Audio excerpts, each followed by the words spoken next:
El doctor Llobet ya está con nosotros. Recuerden siempre que estas conferencias las pueden ver en YouTube, en la página web, entrando por la página web de UNOVOC. Ayer, Bueno, anoche el ahí doctor está el Miguel doctor Alfredo Llobet. Ledesma, notario primero de Buga, nuestro amigo queridísimo, me mandó un mensajito haciéndome caer en cuenta que no se trata de la ley tercera de 1852, sino que es la ley de 1852. El doctor Leo Ah, seguramente va a venir sobre el tema enseguida cuando pueda abrir su micrófono.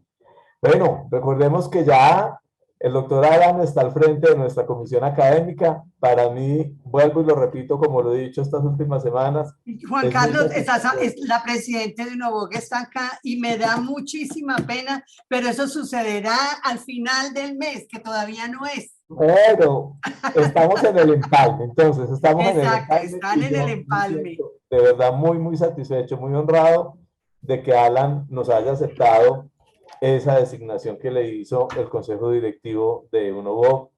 Y qué rico poder contar con vos, Alan, al frente de estas actividades académicas de cada miércoles, mientras que la doctora presidenta nos va poniendo en el camino. No, Bueno, y ya yo tenemos en pantalla al doctor Leo.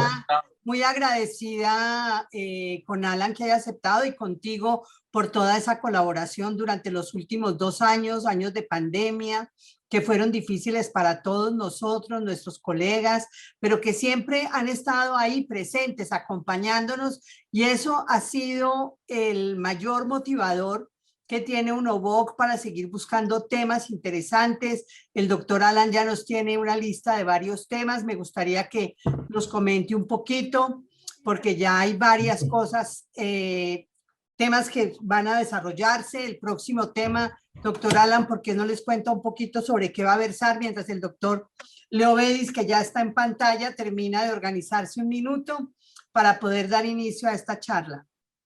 Claro que sí, doctora Diana. Muchas gracias al doctor Lobe y a Juan Carlos por esas palabras tan generosas. Yo, pues, obviamente, con toda la humildad, asumo este reto. Todavía estoy afinando un poco el tema del traslado, de llegar hasta mi casa para poder iniciar puntual con las reuniones. Pero también dándole la bienvenida primero al doctor Leobedis Elías Martínez Durán, que nos va a dictar esta conferencia tan importante, tan interesante. Haciendo cuentas rápidas, estamos hablando de los 170 años de la ley, de la norma que dio creación, digamos, ya legal al notariado en Colombia, a pesar de que antes ya había figura de funcionarios o personas que realizaban esta labor. Pero bueno, el doctor Lobe nos va a contar eso. Y solamente para contarles que vamos a realizar dentro de 8 días una conferencia muy interesante también, y va a estar presente el doctor Juan Francisco Espinosa Palacios, director general de Migración Colombia. Y va a ser muy importante porque vamos a tener la oportunidad de hablar del tema de los migrantes, que creo que en todas las notarías del país, así como quedó expuesto en el Congreso, no hay ningún municipio del país en el que no haya en este momento migrantes. Y en el tema, y el otro tema importante, lo que se refiere a la salida de menores del país. Y todos los demás temas que los notarios del país quieran tocar van a ser abordados en esta reunión con el director de Migración Colombia. Y bueno, luego vienen otras conferencias que ya también están confirmadas, muy interesantes, que yo sé que les van a gustar mucho. Entonces, no quiero demorar más, darle la bienvenida al doctor Leo Bedis. Ya antes lo hemos presentado, pero es abogado de la Universidad Nacional de Colombia, especialista en Derecho Público y Derecho Procesal, doctor en Derecho en la Universidad Externa de Colombia, profesor universitario, investigador, fue juez y magistrado y autor de varias obras jurídicas. Actualmente se desempeña como notario segundo de Bogotá. Doctor Lobeis, bienvenido. Esta es su casa, nos encanta tenerla y que nos presente este tema tan importante para todos los notarios. Bueno, muy buenas noches, doctor Alan, doctora Adriana, presidenta, doctor Juan Carlos Vargas y queridos amigos y compañeros notarios que se encuentran con nosotros. He querido o hemos querido en UNOVOC y en la Unión de Notarios no dejar de pasar por desapercibida una fecha que en nuestro sentir es muy importante para el notariado. El 3 de junio de 1852 hizo el viernes pasado 170 años, se dio creación legal al notariado colombiano. Notariado que es prácticamente el mismo que vivimos hoy. Obviamente con algunas variaciones o algunas variantes. Y no podíamos dejar, decía, pasar esta fecha que quiero proponer que anualmente celebremos, porque es una fecha hito en el notariado. Vivíamos los tiempos de la República y allí teníamos en los tiempos de la República vivíamos nosotros con una legislación que era la legislación española, la legislación de la madre patria. Y las leyes de Castilla y de Aragón regían en los territorios hispanoamericanos, aquellos que habían sido conquistados por España. En el año 1852, durante el gobierno de José Hilario López, era la época de la República de la Nueva Granada.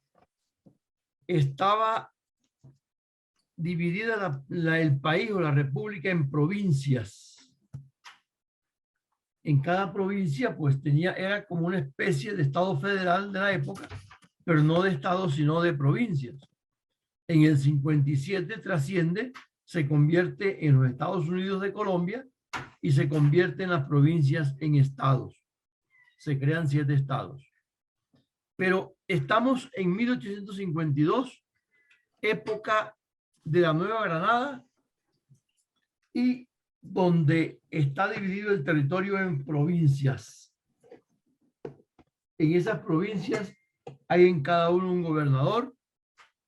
Los municipios eran los cantones.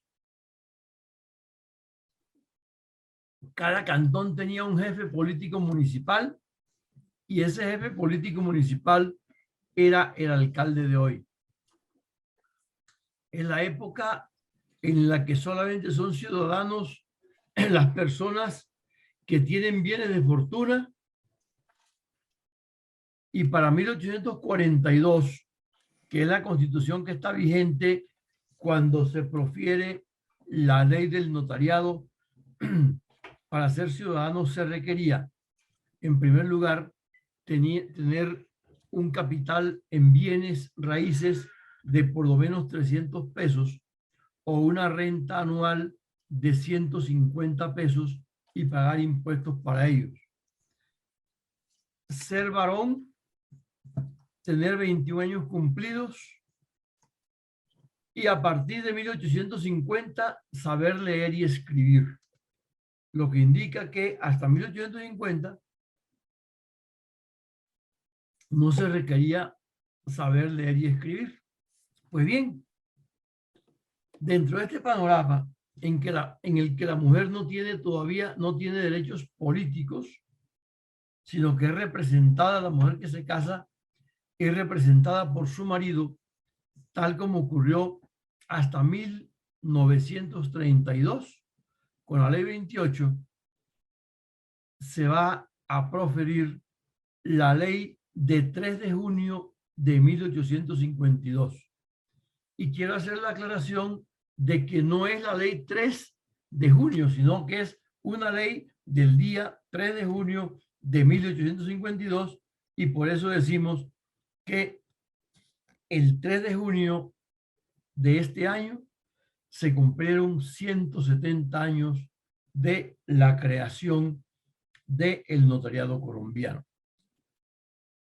Y esa ley de 3 de junio de 1852 va a tener una trascendencia, y es que ella nos va a llevar a tener la segunda ley en Hispanoamérica que habla del notariado. Porque en 1827, el 18 de abril, se dictó en el Uruguay la ley del notariado para el Uruguay. Y en 1852 se dicta la ley del notariado para Colombia. Después, en el 58, se dicta la ley en Bolivia, en el 65 en México, en el 75 en Chile, y ya luego en el siglo XX, en 1911, se va a dictar la ley del notariado en el Perú, en 1937 en el Ecuador, en 1956 en Venezuela y en Brasil hasta 1994.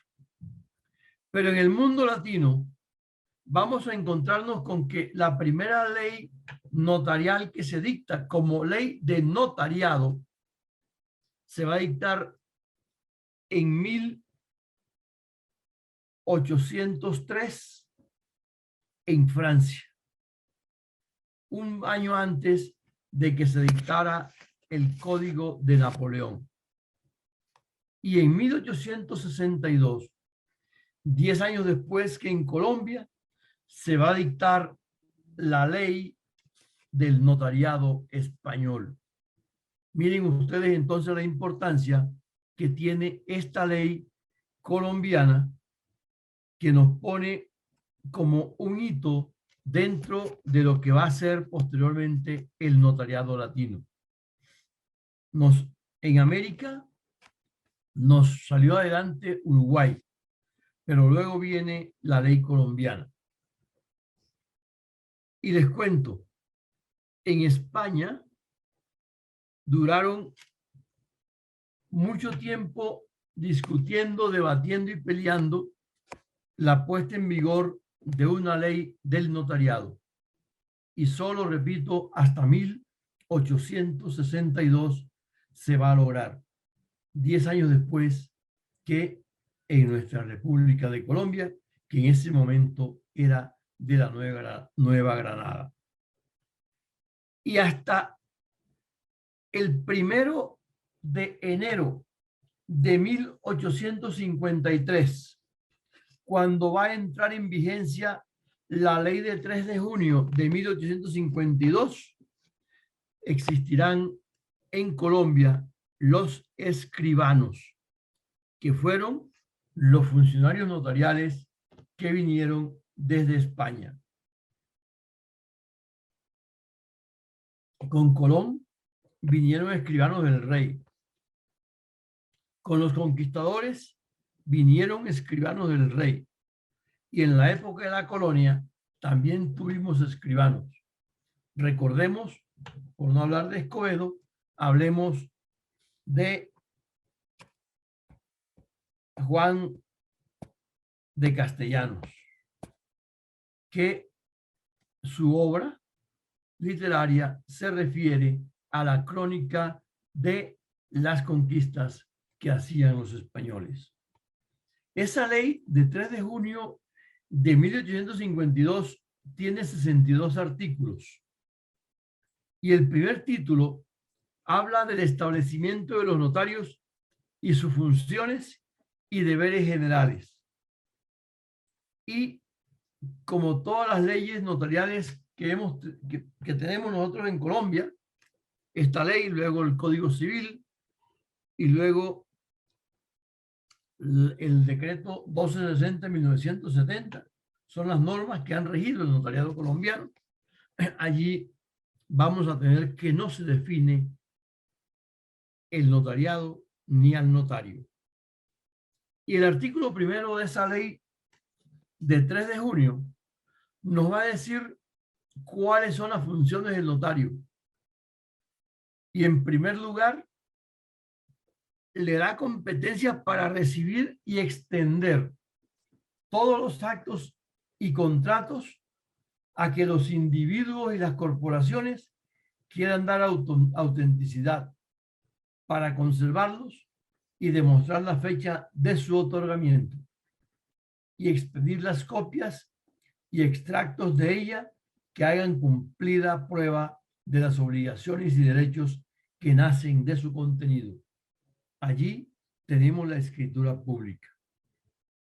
El artículo 2 le da competencia al notario para llevar el registro civil de las personas, que consiste en el registro de los nacimientos, las defunciones, los matrimonios, las adopciones, las legitimaciones y los reconocimientos de los hijos naturales, se llamaban así en la época. Lo que hoy son hijos extramatrimoniales eran los hijos naturales. Y el artículo 3 va a señalar cuáles son los requisitos para ser notarios. El primer requisito es el de ser ciudadano en ejercicio y saber leer y escribir correctamente. Son los dos únicos requisitos. Bueno, además de ser granadino, ¿no? Ser un ciudadano granadino y saber leer y escribir correctamente. Y el artículo 9 de la Constitución de 1842 dirá quiénes son ciudadanos. Y son ciudadanos los granadinos mayores de 21 años, que sean dueños de bienes raíces situados en la Nueva Granada por valor de 300 pesos o que tengan una renta anual de 150 pesos y paguen impuestos por ellos. Y además que sepan leer y escribir, y esa exigencia se hace efectiva a partir del 1 de enero de 1850 con la edad de 20, cuando cumplan 21 años. O sea, quien no sabía leer y escribir no era ciudadano. Sin embargo, vamos a encontrar en la historia constitucional que esa exigencia de saber leer y escribir para 1850 luego fue aplazada y quedó sin efectos posteriormente. El artículo 4 nos impone la prohibición para ser notarios y dice que tiene prohibido, no puede ser notario quien ha sido condenado judicialmente a pena corporal o infamante, aun cuando obtenga rehabilitación. Quien ha sido condenado no puede ser notario. Y los parientes, dentro del 4º grado de consanguinidad y primero civil de los notarios que ejerzan en un mismo cantón. Les decía que el cantón es el municipio de hoy. ¿Y qué incompatibilidades tiene el ejercicio de la función notarial?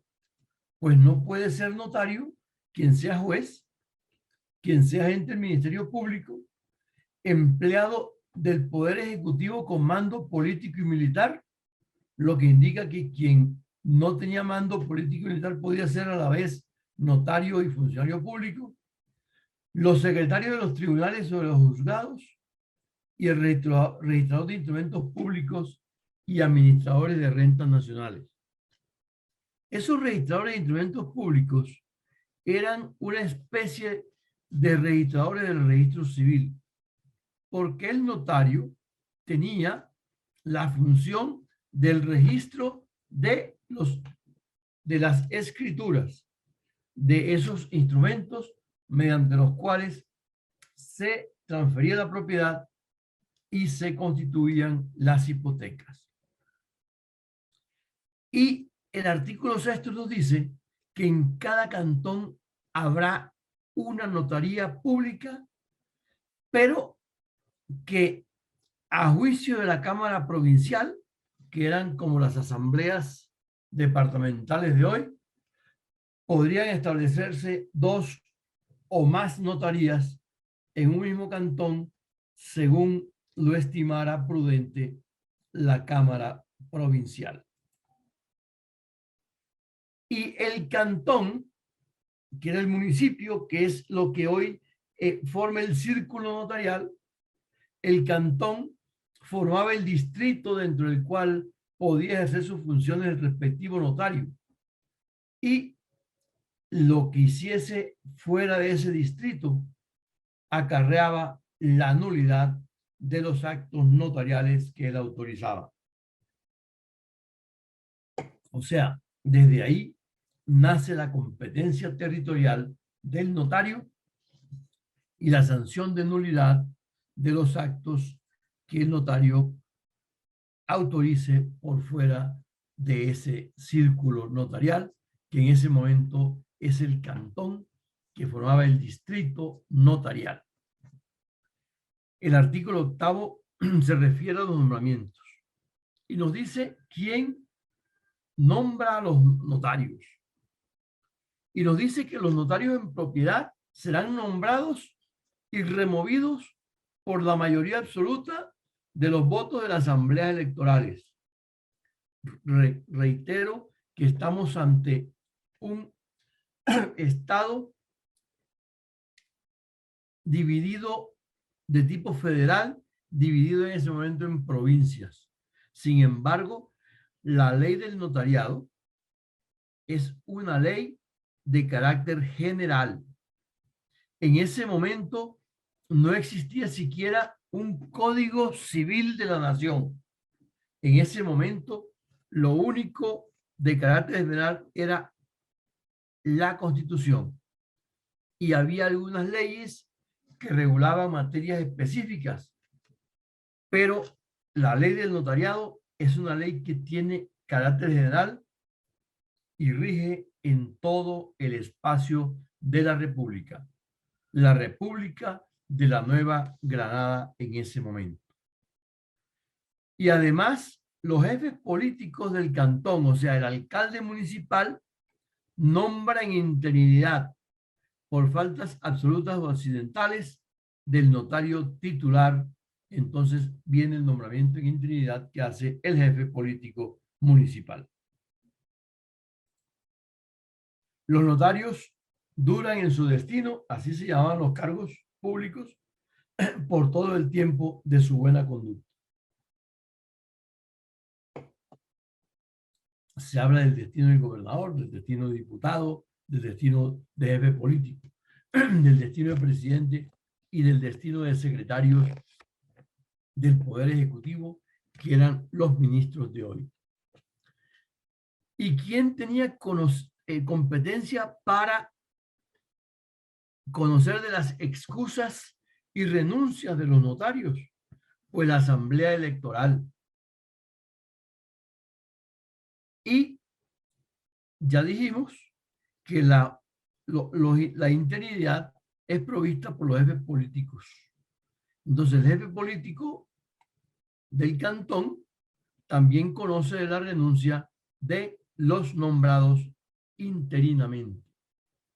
Y ayer como hoy, el notario está obligado a residir en el sitio donde presta sus servicios. De manera que el artículo 11 de la ley de 3 de junio de 1852 obliga al notario a residir en la cabecera del cantón donde tiene su sede la notaría. Y para ir a ausentarse del cantón por más de 24 horas requiere tener licencia del jefe político del cantón. Las licencias hasta por 30 días se las van a dar los jefes políticos. Y las horas de despacho son de 6 horas. Y esas horas también el horario lo va a fijar el jefe político. Y durante el tiempo de trabajo de la notaría, durante esas 6 horas, está obligado el notario a prestar su ministerio a toda persona legalmente hábil para recibir los servicios, porque vamos a ver que no todos los ciudadanos son hábiles para recibir el servicio notarial. Pero además, los notarios tienen el deber en cualquier día, hora o lugar dentro de la población en que residen, o sea, dentro del cantón, de atender a las personas impedidas para ir a la oficina pública de la notaría y de los actos cuya demora cause perjuicios a esa persona impedida para acudir a la notaría. Miren hoy que hoy hablamos mucho, hoy estamos centrados en la atención prioritaria a las personas con algún grado de discapacidad. Pues ya en 1852 se previó que a esas personas había que darles una atención prioritaria y a domicilio. Y el notario tiene la prohibición de atender los actos y los contratos en los que él sea parte, sean partes sus herederos o apoderados, salvo que los otorgantes autoricen que el notario pueda autorizar ese acto. A diferencia de hoy, donde no es válida esa autorización, en ese momento se dispuso que si los interesados lo autorizaban, el notario podía autorizar, disculpen la redundancia, el acto en el que él o un pariente era parte. También tenía vedado autorizar instrumentos públicos del cual obtenga un provecho directo él o sus parientes. Y toda cláusula contraria a esta prohibición carecerá de efectos, pero no será nulo el instrumento en lo demás que contenga, o sea, en lo que no beneficia al notario, el instrumento surte sus efectos. Luego, el capítulo segundo nos indica cuáles son los libros que debe llevar el notario. Y estos se reducen a 3 libros. Un libro llamado el minutario, que era el libro de hoy, el libro de protocolo. En ese minutario, el notario, cuando se lo soliciten los interesados, anotará un resumen de los actos que autoriza, en el cual queden un resumen de las cláusulas y condiciones del acto o contrato cuya redacción se le encarga. Ese libro minutario es el protocolo. Allí queda una síntesis de los instrumentos que el notario autoriza. También tiene el libro de registro, en el que asienta los actos y contratos con todos los requisitos y cláusulas que exige la ley y que han otorgado los otorgantes. Así dice la ley. Y ese libro de registro es el registro. Allí se registraban para ese momento los actos que requerían ser la formalidad del registro. Pero además el notario llevaba el registro civil. Ya vimos cómo el artículo 2 le autoriza llevar el registro civil en un libro que se llama la lista civil, en el que se haciendan los nacimientos, muertes, matrimonios, adopciones, legitimaciones y reconocimientos de hijos naturales ocurridos dentro del cantón. Son estos los libros que lleva el notario. Y a partir del 1 de enero de 1853, los matrimonios, los nacimientos, o sea, los actos del registro civil ocurridos a partir de esa fecha solo se podrán comprobar con certificación del notario respectivo tomado de los datos que suministra la lista civil. O sea, a partir del 1 de enero de 1853, los hechos del registro civil solo se pueden probar con el registro civil correspondiente, que es una certificación expedida con fundamento en la lista civil. Pero además se autoriza que los actos, que esos tipos, actos del registro del Estado Civil que hayan ocurrido antes del 1 de enero de 1853 y que hayan sido incluidos en la lista civil, también se pueden probar con esa certificación. Esto es una autorización para que los interesados soliciten que los actos que le atañen, ocurridos con anterioridad al 1 de enero de 1853, sean incluidos en la lista civil y a partir de ahí se pueda certificar su ocurrencia y probarlo a través de esa especie de registro civil. El artículo 22 nos dice que en el minutario solamente se anotan aquellos actos para los cuales los interesados lo soliciten y el notario firmará la diligencia. Ese libro debe ser encuadernado y foliado y con una diligencia en la carátula fechada y firmada por el notario expresando el número de hojas que contiene. Lo mismo hacemos hoy cuando cerramos los libros del protocolo.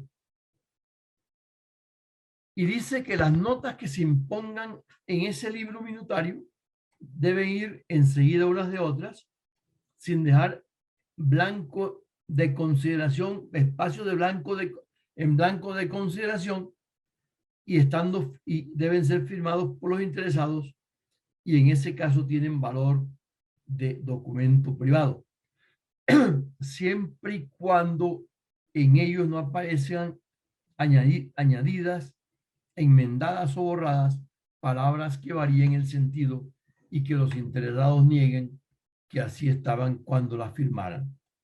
O sea, que para que sean válidas deben ser reconocidas por las personas que firmaron la actuación y la consintieron. De lo contrario, valdrán lo que originalmente conste en el minutario sin atender a las modificaciones que se hayan hecho.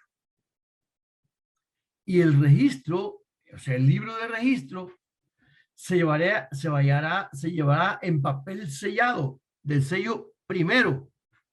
No sé, yo no conozco, no sé, era un tipo de papel sellado de primera clase, el primero, y en ese papel se llevaba el registro. Ese papel era costeado por los interesados y se agregaría a cada instrumento las boletas de anotación y registro. Y el 31 de diciembre de cada año se foliará ese libro por el jefe político del cantón, quien pondrá en la última página una diligencia en que conste quedar cerrado el libro del registro del año que termina, expresando el número de hojas que contiene. Esta diligencia también la firmarán, además del jefe político, su secretario y el notario. O sea que el jefe político daba constancia de que ese libro de registro en realidad tenía esa función. Entonces, el notario llevaba el registro. El título tercero hace alusión a los instrumentos que pasan ante los notarios y sus copias. Y ahí vamos a encontrar en el artículo 21 que los instrumentos que se entiendan en el registro deberán serlo sin dejar blanco en el contexto de cada uno. Entre uno y otro podrá quedar un espacio suficiente para las firmas en caso de que no se autoricen en el momento de su redacción. Y si después de extendido el instrumento en el registro, o sea, después de registrado el instrumento que se corrió ante el notario, queda sin firmarlo los otorgantes por desistencia, o sea, porque desistieron de ello o por otro motivo, el notario, sin quitarle el número, pondrá y firmará a su pie una nota que exprese el motivo por qué no se autorizó. Cualquier parecido con la nota de no autorización de hoy debe ser mera coincidencia. Y los instrumentos extendidos en el registro de cada notaría en el curso del año se numerarán seguidamente, aunque estén contenidos en diversas piezas del registro. Y se prohíbe absolutamente hacer raspaduras en lo escrito en el registro o borrarlo de modo que no pueda leerse. Los errores se enmendarán o se subrayarán y colocarán entre dos paréntesis las palabras que no se quiera que valgan y se escribirán entre renglones las que deban añadir. Estas notas las firma el notario y los testigos instrumentales. Y además la norma dice que si no era suficiente el espacio, podía adicionarse una hoja a ese registro que hiciera parte del registro del instrumento que se está adicionando. Miren ustedes que desde ahí ya se conocía la enmienda de los errores. Pero esa forma de corregir los errores viene desde el notariado de la antigüedad. No es nada nuevo. Todo acto o contrato extendido en el registro deberá ir firmado por los otorgantes y el notario, por dos testigos instrumentales que serán mayores de 21 años y vecinos del cantón, o sea, ciudadanos. Estos deben estar presentes al tiempo que el instrumento sea leído a los interesados y oír que estos lo aprueban y verlo firmar. Y si alguno de los otorgantes no sabe o no puede firmar, lo hará luego un testigo diverso de los instrumentales y que tenga las cualidades de estos. O sea, que debe reunir los mismos requisitos de los testigos instrumentales. En los testamentos abiertos habrá por lo menos 3 testigos instrumentales, igual que hoy. Y en los cerrados, dice el parágrafo 2 del artículo 30, habrá por lo menos 5 testigos instrumentales.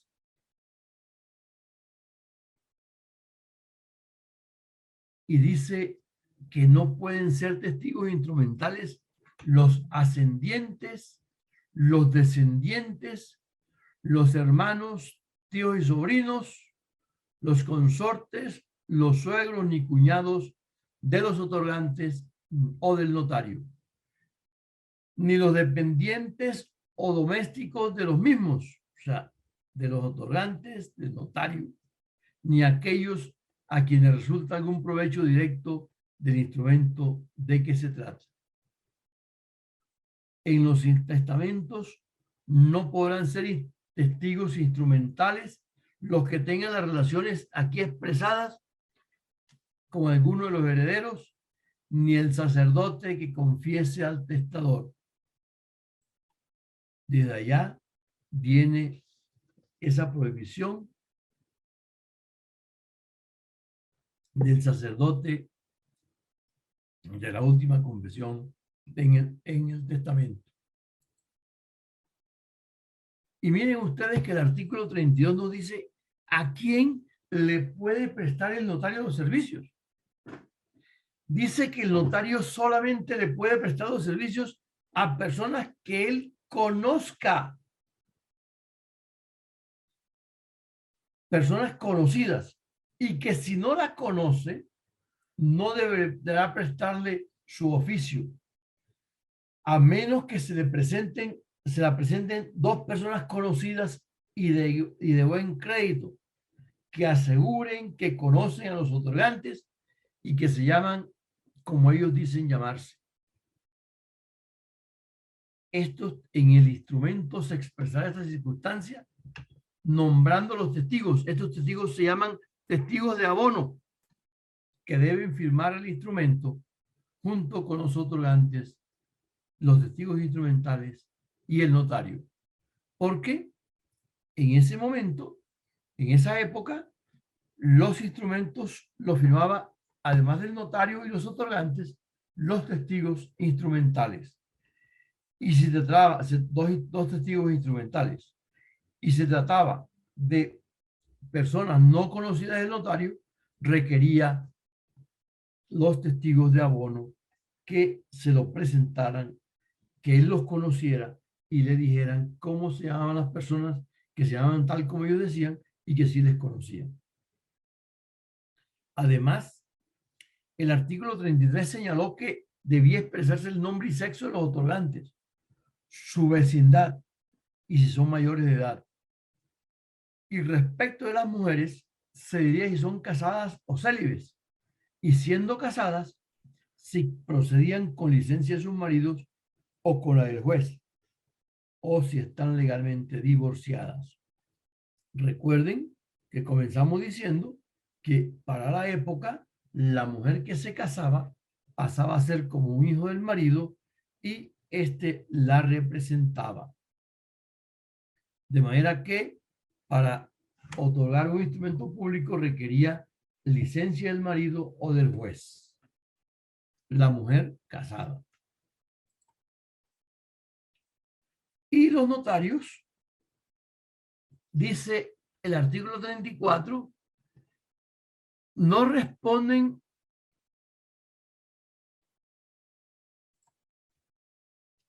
por la parte sustancial de los actos o contratos que autorizan.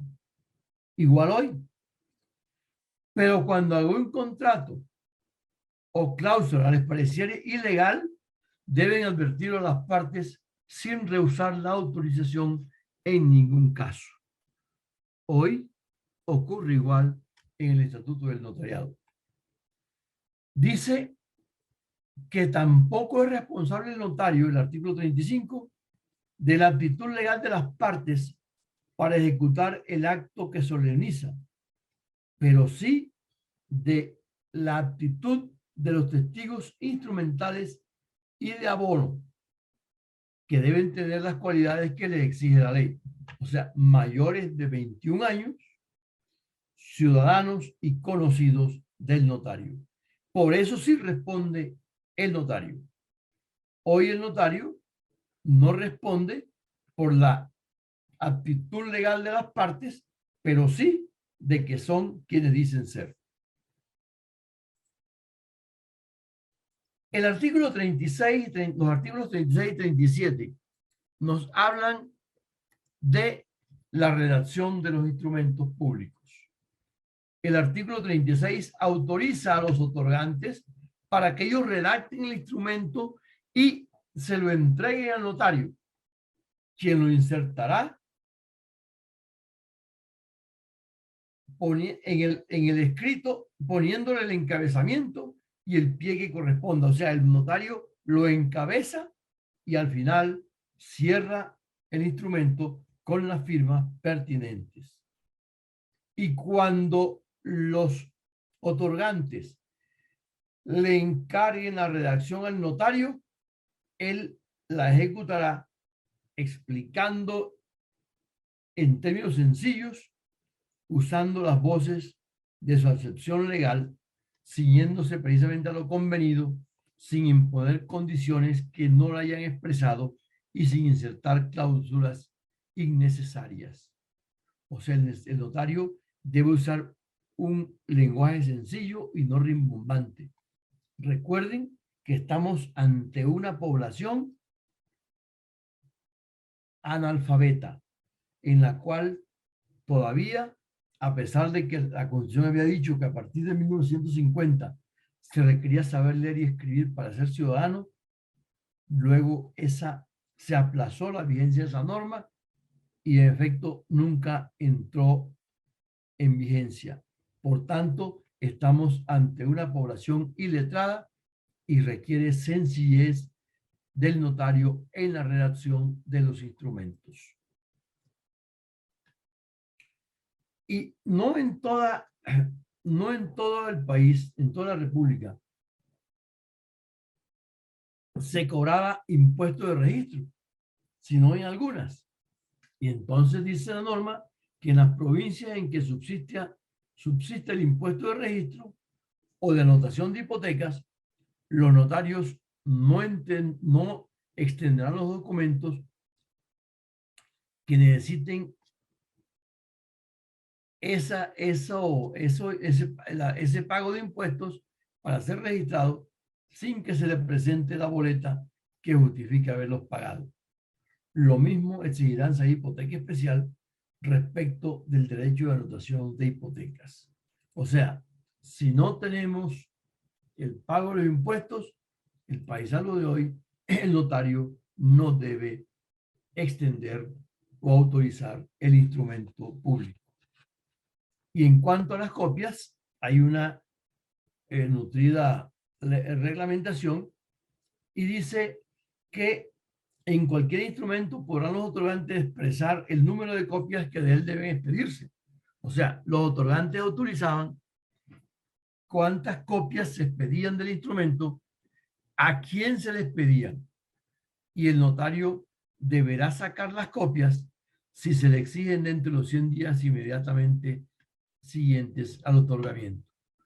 O sea, que solo el notario le podía entregar copias a las personas que estaban autorizadas en el mismo instrumento para recibirlas, y siempre y cuando las pidieran dentro de los 100 días siguientes al otorgamiento.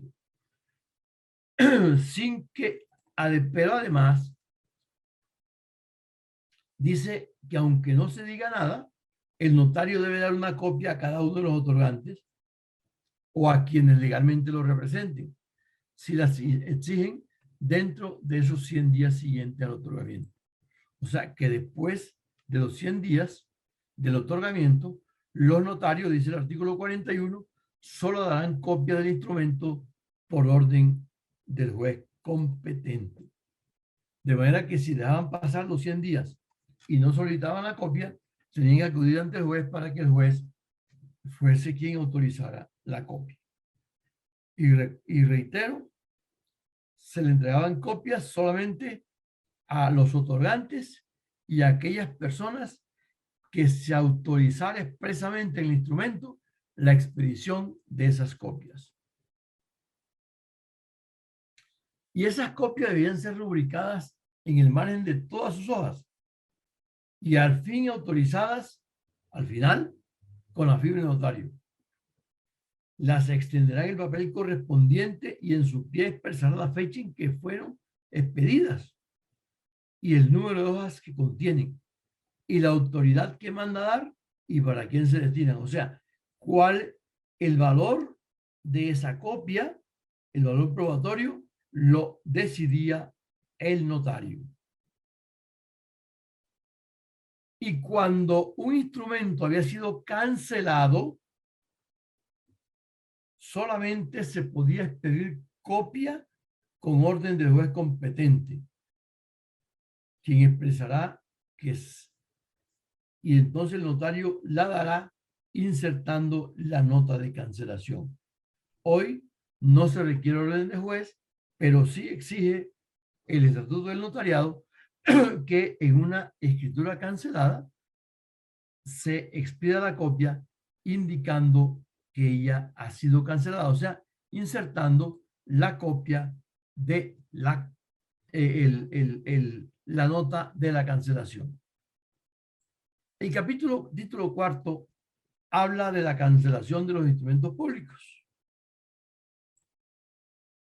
y nos dice que la cancelación de un instrumento es la declaratoria de haber cesado los efectos legales de las obligaciones en él contenidas.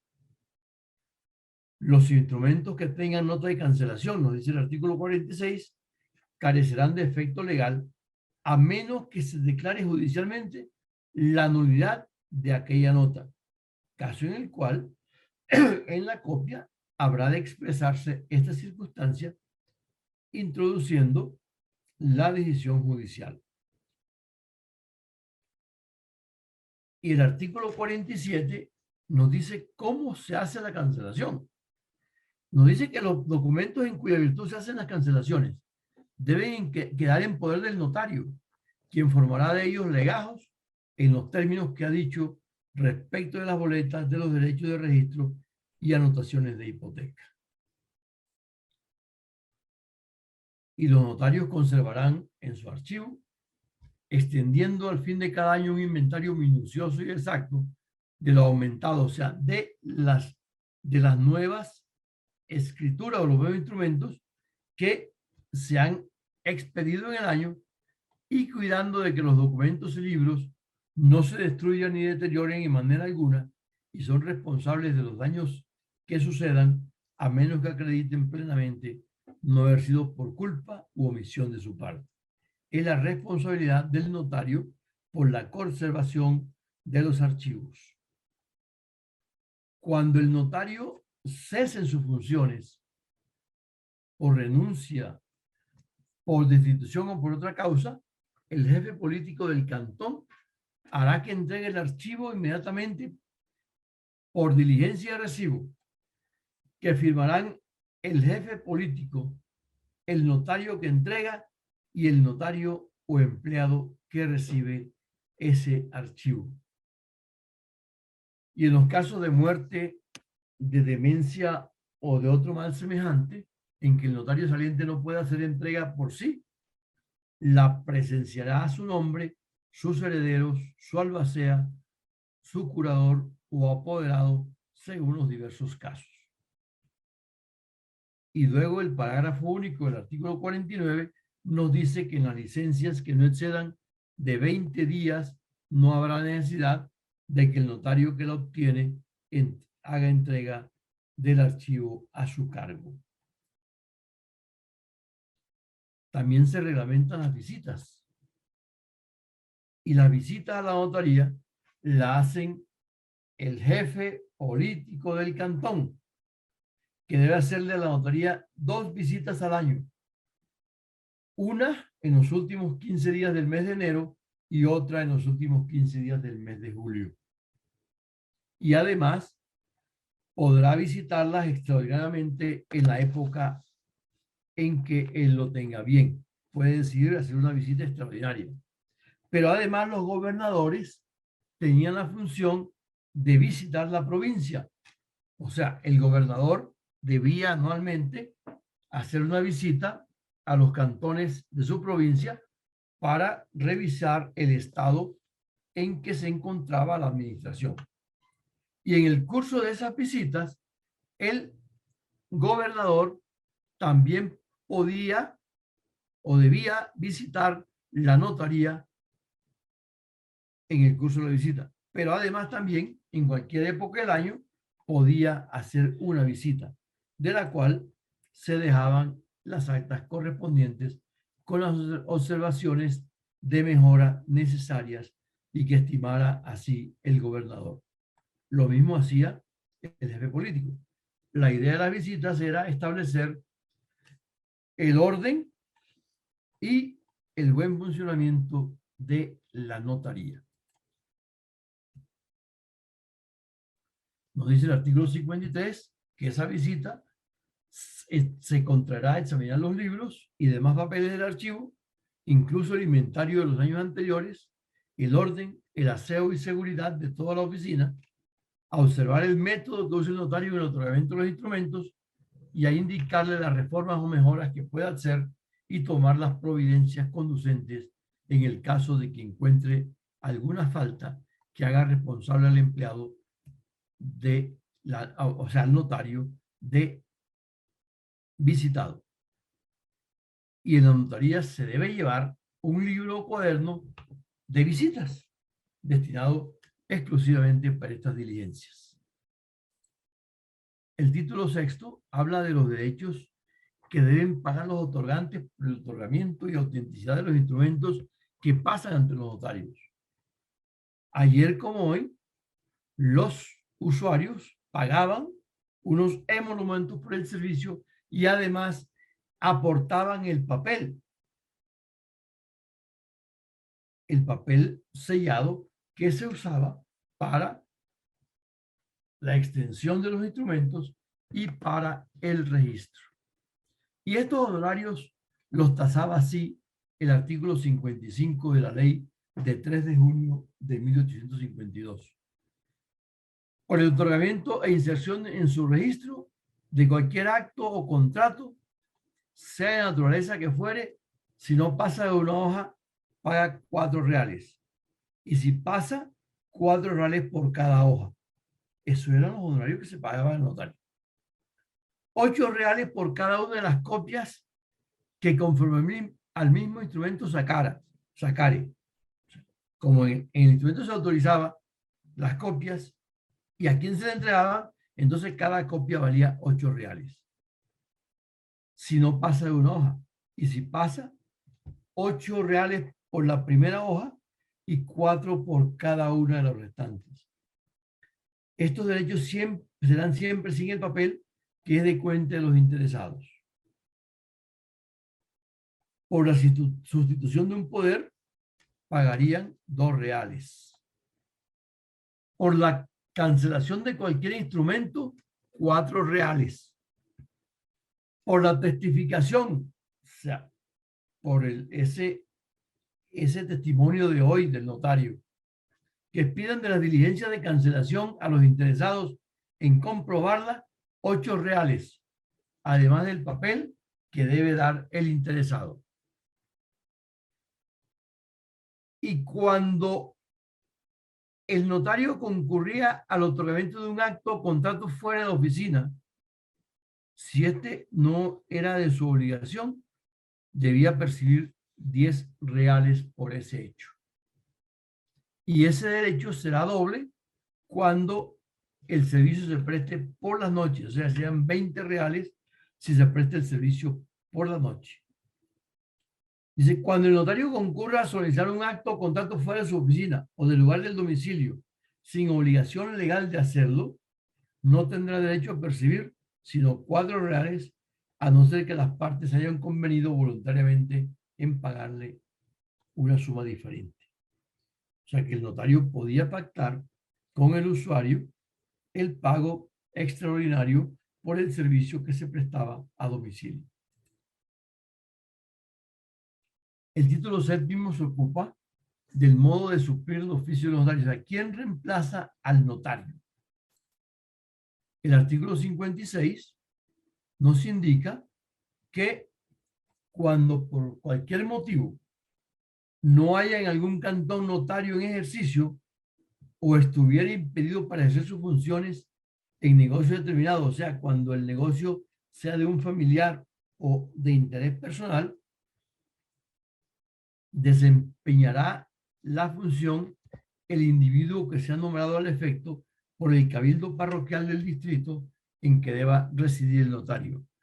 Esto indica que los cabildos parroquiales, que eran los consejos municipales de hoy, anualmente en el mes de enero nombraban los notarios que debían suplir al notario titular en caso de ausencia o impedimento para ejercer la función. El nombramiento del que debe desempeñar la función de notario accidentalmente se verificará en la sesión del cabildo en los primeros días del mes de enero de cada año. Entonces, el notario era suplido por el notario suplente, que era nombrado por el cabildo municipal para que, o cabildo parroquial, para que lo supliese. Y el archivo que forma este notario accidental deberá entregárselo al notario titular luego de que se ponga en ejercicio. O sea, una vez que el notario asumió sus funciones, y era que estaba impedido, transitoriamente no estaba en el momento, o estaba incapacitado, o había cesado temporalmente en el ejercicio, una vez que llegue el notario accidental debería entregarle el archivo. Igual cuando se trata de actuaciones por impedimento del notario.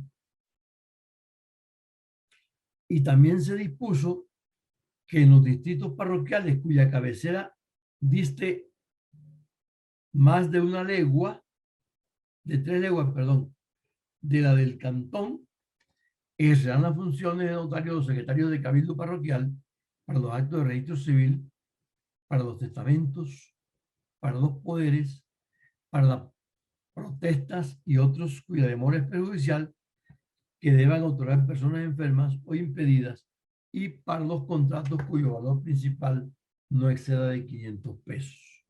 En esos casos, en los sitios alejados del cantón, que estuvieran a más de 3 leguas, o sea, 15 kilómetros, podían ejercer entonces la función de notario los secretarios del cabildo parroquial. Estos funcionarios tienen derecho a recibir los emolumentos que recibiría el notario si prestase el servicio.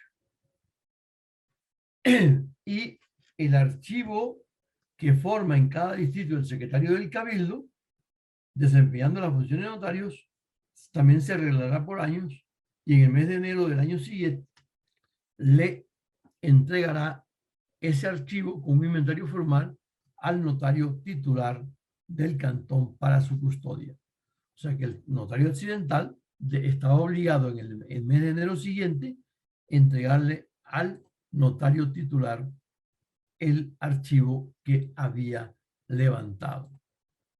Y el último capítulo, que es el título 8, nos habla de las disposiciones generales. Y nos dice que el 1 de enero de 1853 comenzarán a funcionar los notarios creados por esta ley, y que a partir del día de esa misma fecha cesarán los escribanos en el ejercicio de las funciones que hoy tienen en el otorgamiento de instrumentos públicos, sus registros y protocolos y demás documentos conexionados, y se pasarán en todo el mes citado a la respectiva notaría. O sea que los escribanos deberían entregarles los archivos a los notarios. Y en caso de que la Cámara Provincial haya ordenado el establecimiento de 2 o más notarios, el jefe político hará distribuir los protocolos por iguales partes. O sea, debe repartir el protocolo que entregan los escribanos entre los notarios cuando son más de uno. Y el artículo 62 deroga todas las leyes sobre antiguas escribanías, obligaciones y derechos que le correspondían en el otorgamiento y registro de instrumentos públicos, observándose solo lo prescrito en esta ley. Esta ley fue dictada el 29 de mayo de 1852, pero sancionada el 3 de junio de ese mismo año.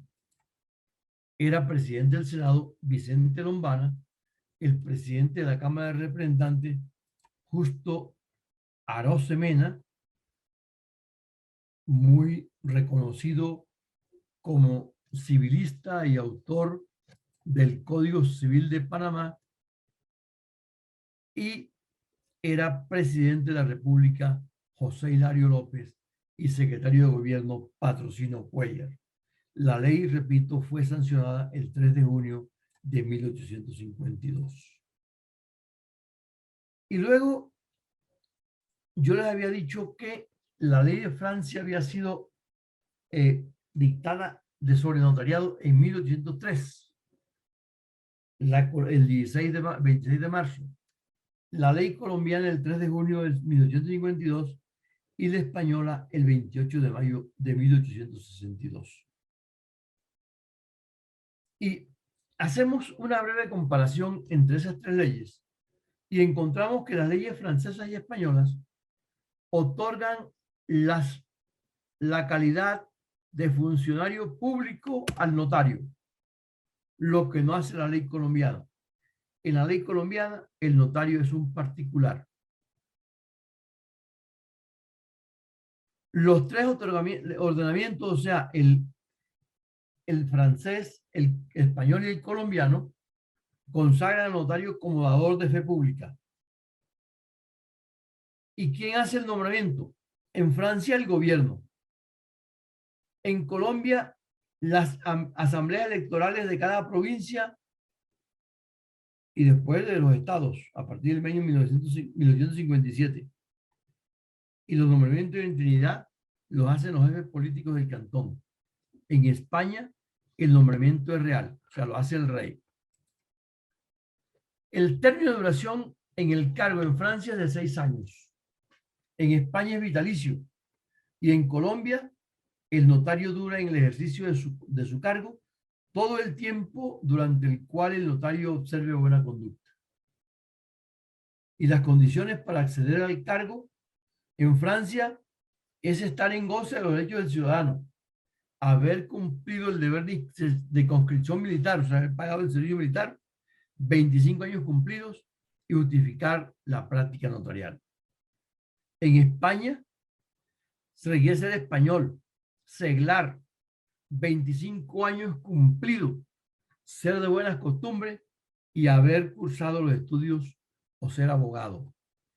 Y en Colombia, ser ciudadano en ejercicio, o sea, tener 21 años, saber leer y escribir correctamente. Y ya vimos que para ser ciudadano también requería tener bienes por 300, raíces por 300, valores de 300 pesos o ingresos por valor de 150 pesos anuales, de los cuales pagar impuestos o sobre los cuales pagar impuestos. Las autenticaciones. En Francia, los contratos los autorizan 2 notarios o un notario asistido por 2 testigos. Y las actas que elevan los notarios, que equivalen a la escritura pública y que deban surtir efectos fuera del lugar donde fueron expedidas, deben ser además legalizadas por el presidente del tribunal de residencia del notario. En Colombia y en España, el notario autoriza la escritura firmando junto con 2 testigos. Y en Colombia, ya dijimos, el notario solo presta sus servicios a personas conocidas.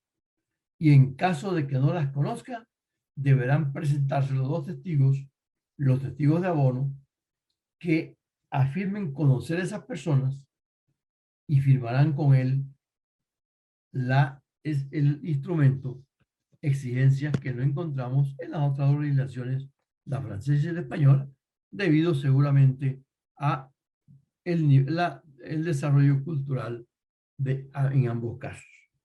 Esta ley, sancionada el 3 de junio de 1852 y que consagra la primera ley del notariado colombiano y por la cual se crea el notariado y desaparecen los escribanos, estuvo vigente hasta cuando entró en vigor el Código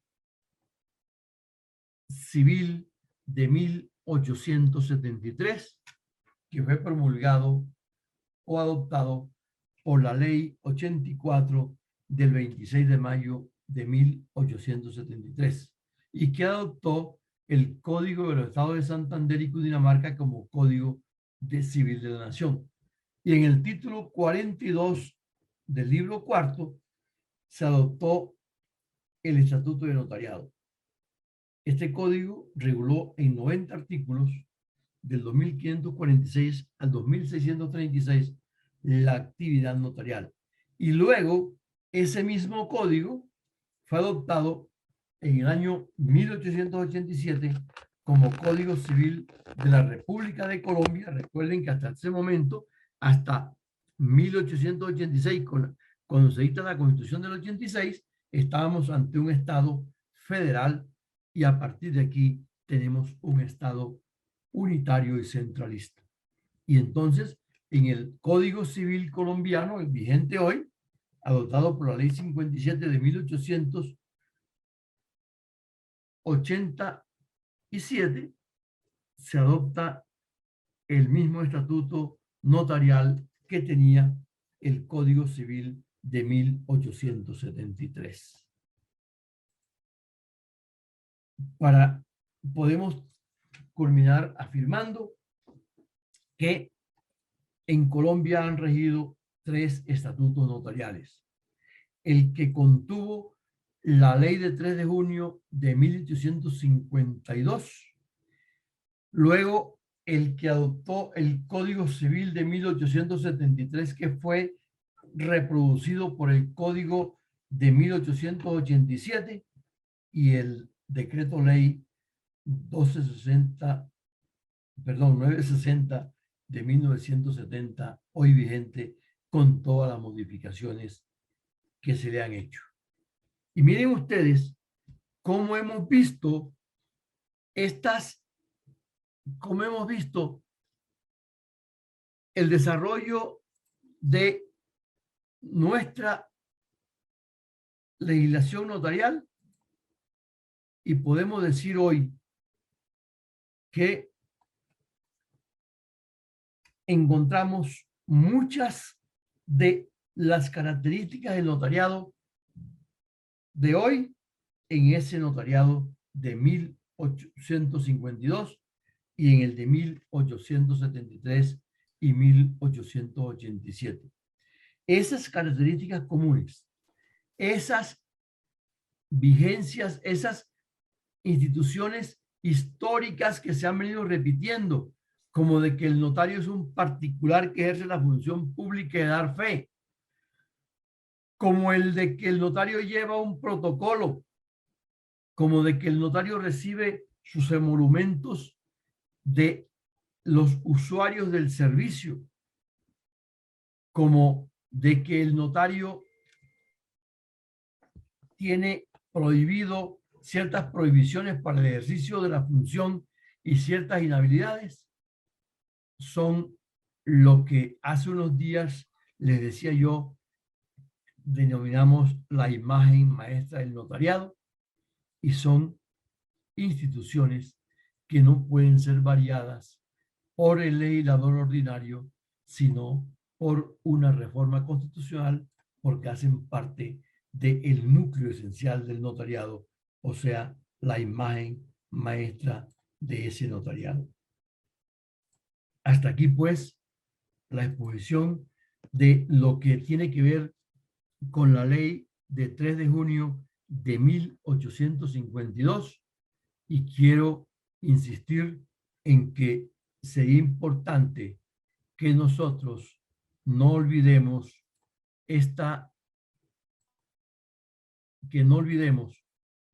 la celebración de este importante hecho, porque él da lugar a que recordemos que el 3 de junio de 1852 hizo el viernes pasado 170 años, nació lo que es hoy el notariado colombiano y desapareció el escribano.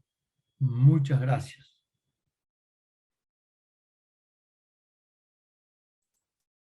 Muchas gracias, doctor Leomedi, muchísimas gracias, muy interesante. Por acá tenemos con nosotros al presidente, nuestro presidente, el doctor Eugenio, para saludarlo. No sé si está con nosotros, doctor Eugenio. Buenas noches para todos, claro que sí, aquí estamos muy, caramba, eh, esta charla nos sirve para ubicarnos porque la historia del derecho es un testimonio y esto que ha hecho el doctor Loguedis en estas investigaciones profundas que él ha adelantado sobre el derecho notarial y sobre este derecho del siglo XIX, que parece mentira, ya estaba todo esbozado allí, muchas cosas que hoy tenemos, pues ahí le encontramos la razón de ser, de dónde vienen, y es importante conocer esa historia del notariado, nos hace sentir más amor por esta institución, nos da sentido de pertenencia y qué bueno que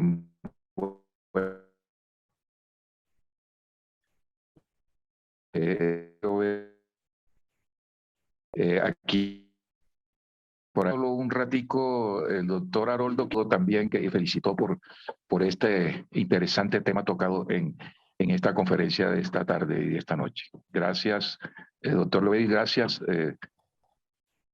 a Adriana por permitirnos esta oportunidad de conocer un poco de nuestro pasado para poder entender el presente. Bueno, gracias por haber estado con nosotros, presidente. Aquí tenemos pues al doctor Juan Carlos, al doctor Alan. Muchas gracias, Adriana. Saludando también al doctor Eugenio, darle también, felicitar al doctor Loveis por esta conferencia tan espectacular. Como él decía, existen muchas similitudes de lo que es el notariado de hoy con el que era hace 170 años, pero también queda uno sorprendido de la cantidad de diferencias y por efectos del paso del tiempo, de tantas conquistas que se han dado, por ejemplo, en el tema de los derechos de las mujeres y de otras personas. Lo felicito, doctor Loveis, extraordinaria conferencia. Repito, como le decía ahora, esta es su casa y creo que Adriana y todos los demás miembros de UNOVOC y de la comisión estarán de acuerdo en que esta fecha, el 3 de junio, deba ser rememorada cada año para celebrar esa primera norma nacional que reguló la actividad de los notarios. Y es una propuesta que hay que hacerle a nuestro presidente que está acá con nosotros para que sea desde la Unión Colegiada que se organice anualmente una celebración de esta fecha tan importante como nos lo plantea el doctor Loveis. Creo que es supremamente importante. Doctor Juan Carlos. Sí, definitivamente escuchar a Leo siempre es un placer. Esa petición. Perdona, Eugenio. Eugenio nos dice que acoge esa petición y que la va a llevar al consejo, que será una realidad. Lo que pasa es que hay dificultad con la comunicación, pero ahí alcanzamos a entender, a leer el pensamiento. No, de verdad que sí, miren qué tan importante remontarnos un poquitico en nuestros orígenes. Cuando sabemos de dónde venimos, entendemos más fácil dónde estamos y podemos visualizar y trabajar entre todos para tener también las herramientas para decir hacia dónde queremos ir. Qué importante, de verdad, como agremiación, estos espacios de encuentro, estas tertulias académicas que además de enriquecernos intelectualmente, nos acercan como amigos, nos hacen sentir que estamos formando parte de la gran familia notarial colombiana. A todos, muchísimas gracias por estar siempre con nosotros.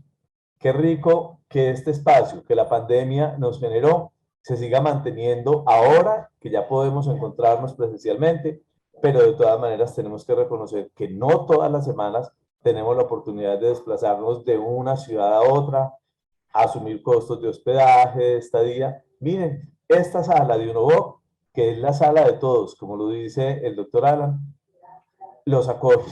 A todos ustedes esperamos, queridos colegas, que por favor nos escriban y se ofrezcan para dictarnos las charlas sobre los temas que ustedes dominan. En todo el territorio nacional tenemos notarios supremamente preparados. Muchos de ustedes son docentes en diferentes universidades. Por favor, ayúdennos a enriquecer este espacio académico. Siéntanse dueños de él. Que no sea solamente desde el escenario del Consejo Directivo o de la Comisión Académica de UNOVOC donde se esté determinando cuál es el tema que se va a desarrollar. Los invito nuevamente, por favor, a que nos escriban, a que nos ofrezcan la charla que cada uno de ustedes tiene preparada y que quiere compartir con el gremio, porque miren que todas esas experiencias nos enriquecen a todos. De manera particular, cuando somos capaces de compartir situaciones concretas que se nos presentan en nuestros despachos, a veces situaciones difíciles que en ningún libro las vamos a encontrar, porque es que este quehacer de nosotros de todos los días es hacedor de derecho. Y como nos lo han dicho siempre, notaría abierta, juzgado cerrado.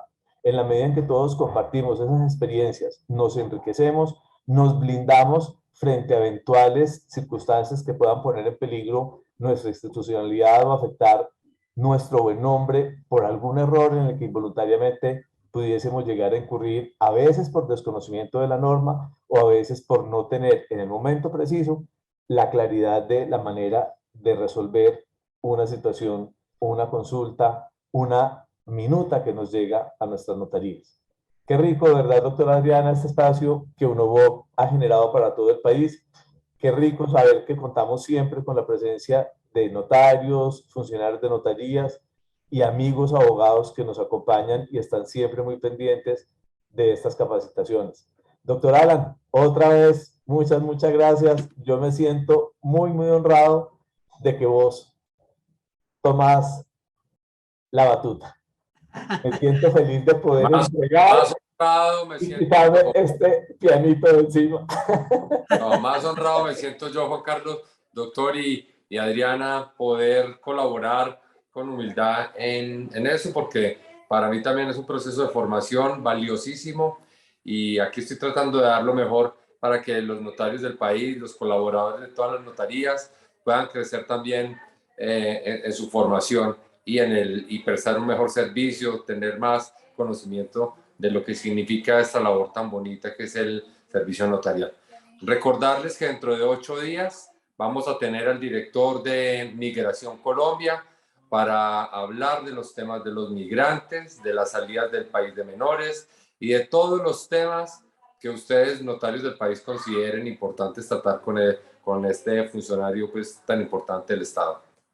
Bueno, muchas gracias para todos. Nuevamente, muchas gracias por haber estado con nosotros. A mi amigo Jaime Horta, que lo veo por allá y me pone en las mañanas unos paisajes llenos de sol, llenos de vida, y nosotros acá en Bogotá congelados. Bueno, un saludo muy especial a Jaime y a todos los demás colegas que están acá con nosotros.